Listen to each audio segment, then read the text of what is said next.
Hello and welcome to another video review from AV Forums. I'm Phil Hinton and I've been the site editor since 2003. I'm also fully trained and qualified THX and ISF professional calibrator with 18 years of experience. In today's video we have a quick verdict of the Samsung Q800T 8K QLED TV.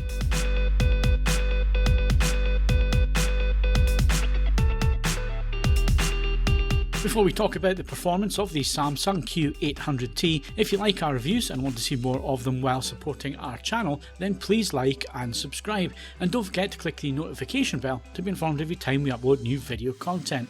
You can also find our link to our Patreon in the video description, and also don't forget to check out the TV forums at Europe's largest AV community on AV Forums to see what owners of this TV think about it after normal use in their own home. We publish our in-depth TV reviews, which include measurements and calibration results first on AV Forums, usually a while before our YouTube videos, so make sure you head over to check them out, as they also contain more in-depth calibration details and testing. We reviewed the Samsung Q800T in February 2021.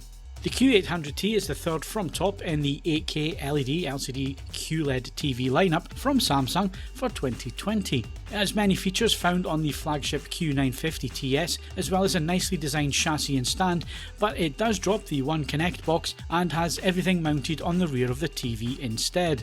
It's an 8K TV with a resolution of 7680 by 4320 and is powered by Samsung's quantum processor 8K AI processing chip. The processor uses various databases and deep learning algorithms to ensure optimal performance when it comes to scaling content so that objects appear natural.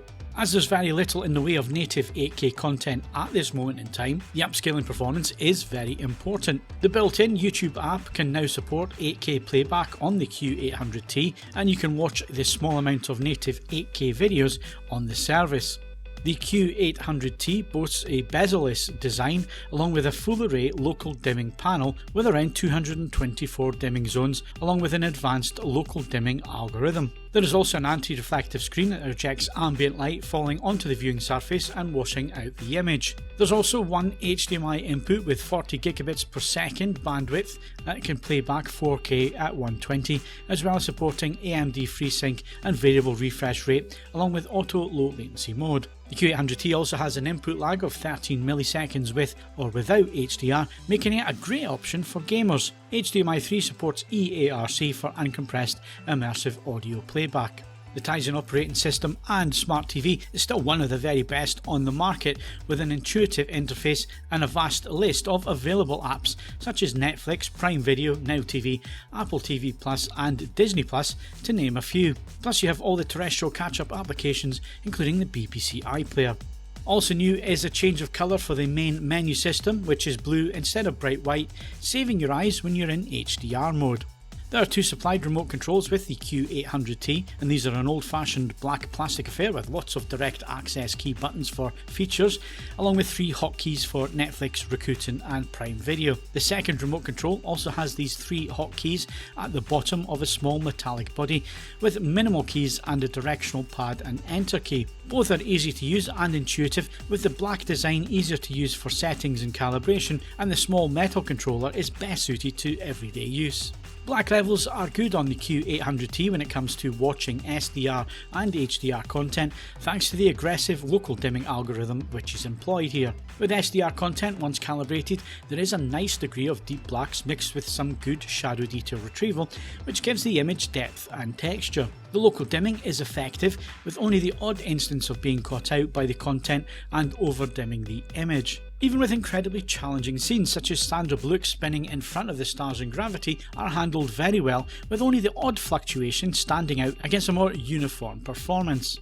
Moving to HDR, we see a few more issues with the dimming as blacks are more crushed thanks to the PQ-EOTF tracking and tone mapping mixed with the aggressive nature of the local dimming. The result is a dynamic looking image at the cost of shadow details, which can be distracting with some HDR films, like the opening of John Wick Chapter 3 that takes place in a dark, rain-soaked New York. As John takes refuge down a dark alleyway, walls take on a deep block of black with fine details crushed away. Even adjusting the level of the local dimming controls can't stop this almost S-curved gamma approach to the PQ-EOTF and local dimming algorithm. This is also played out in the extremely bright highlights where they dims down the brightness to combat blooming artifacts. While in the majority of scenes it's subtle but noticeable, in dark scenes with bright objects it can look quite odd. Panel uniformity was another area of concern for us, as there are a few issues that impact image quality. Our main issue was dirty screen effect or DSA and banding that was clearly visible when viewing an image which was made up of one colour that's the same with a camera panning across it. Overall, the Q800T produces a very accurate image with SDR content, and with HDR it can produce very dynamic looking images with decent colour performance, but you may notice some of the shortcomings with DSE, blooming suppression and crushed blacks. In a normal living room with decent lighting, many of these issues will be less noticeable. And what about 8K? Well, the only source that's open to owners of 8K screens at this moment in time are platforms like YouTube, which has a few native 8K productions available to view, and the Samsung Q800T is capable of playing these back. The thing I found with spending time with this 8K TV is that from my normal viewing position of 8 feet from a 65-inch screen, I couldn't really tell the difference between 4K and 8K with everyday HD and 4K content in terms of resolution alone. I've no doubt that 8K has a future and will eventually see more use cases and screens available to buy, but in picture quality terms, resolution alone is not a major plus point in my testing and normal viewing. In most surroundings, the performance will be excellent for normal TV and film viewing, plus gaming is also very good with an HDMI 2.1 port and 30 milliseconds gaming lag. Once calibrated, the SDR performance is accurate and it provides a very good cinematic experience even in dark rooms. HDR is also good with an image that mass market viewers will immediately find appealing due to its pop and dynamics. Whether you need an 8K TV right now is an interesting debate, but the Samsung Q800T is a large screen 8K model that's now available at a very reasonable price point compared to the price at launch.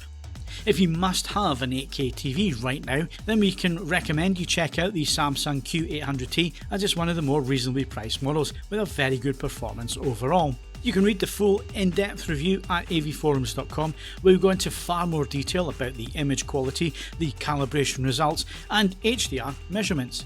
Thanks for watching.